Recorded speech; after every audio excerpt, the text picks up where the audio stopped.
There is no passion to be found playing small and settling for a life that's less than the one you're capable of living. Now, I'm sure in your experiences in school and applying to college and picking your major and deciding what you want to do with life, I'm sure people have told you to make sure you have something to fall back on. Make sure you got something to fall back on, honey. But I never understood that concept, having something to fall back on.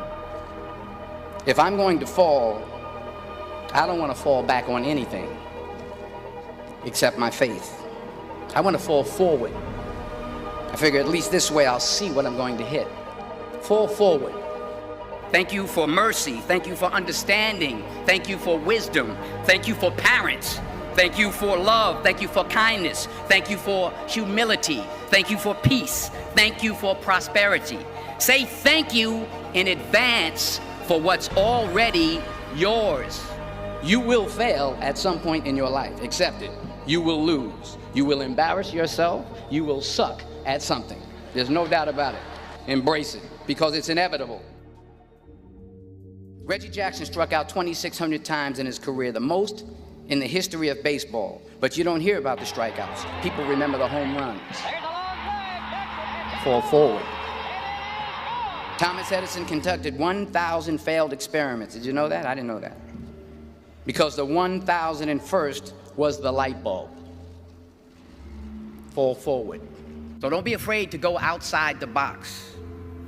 Don't be afraid to think outside the box. Don't be afraid to fail big, to dream big. You've invested a lot in your education, and people have invested in you. And let me tell you, the world needs your talents. Man, does it ever.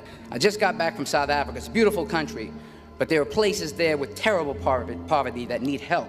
And Africa is just the tip of the iceberg. The Middle East needs your help. Japan needs your help. Alabama needs your help. Tennessee needs your help. Louisiana needs your help. Philadelphia needs your help. The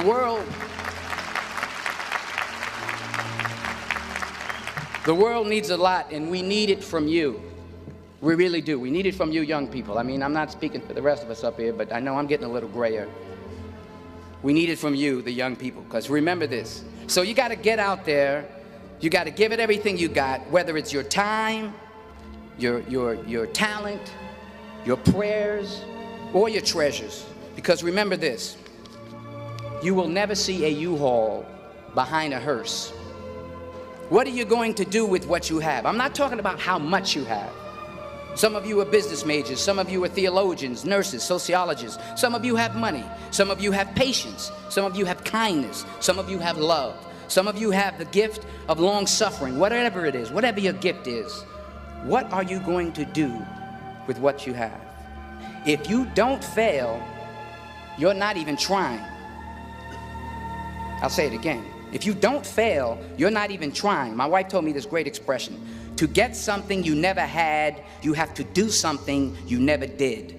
Because taking risk is not just about going for a job.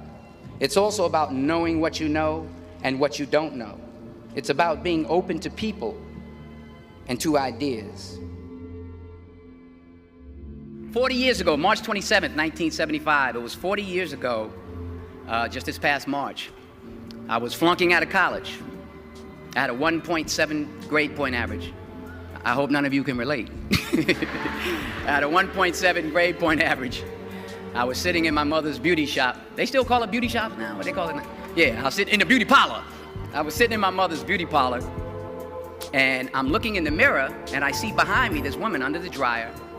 And every time she looked up, every time I looked up, she was looking at me, just looking me in the eye. And I didn't know who she was, and I said, you know, she said, somebody give me a pen, give me a pencil, I have a prophecy. March 27, 1975, she said, boy, you are gonna travel the world and speak to millions of people. Now mind you, I flunked out of college. I'm thinking about joining the army. I didn't know what I was gonna do, and she's telling me I'm gonna travel the world and speak to millions of people. Well, I have traveled the world, and I have spoke to millions of people. But that's not the most important thing, the success that I had. The most important thing is that what she taught me and what she told me that day has stayed with me since. I've been protected, I've been directed, I've been corrected. I've kept God in my life, and it's kept me humble. I didn't always stick with him, but he always stuck with me. Never be discouraged. Never hold back. Give everything you got. And when you fall throughout life, remember this. Fall forward. So never give up. Without commitment, you'll never start. But more importantly, without consistency, you'll never finish. You have to work at it. Every day, you have to plan. Every day. You've heard the saying, we don't plan to fail, we fail to plan. Hard work works. Working really hard is what successful people do. And in this text, tweet, twerk world that you've grown up in, remember, just because you're doing a lot more doesn't mean you're getting a lot more done. Fall down 7 times, get up 8. Don't confuse movement with progress. My mother told me, she said, yeah, because you can run in place all the time and never get anywhere. So continue to strive, continue to have goals, continue to progress.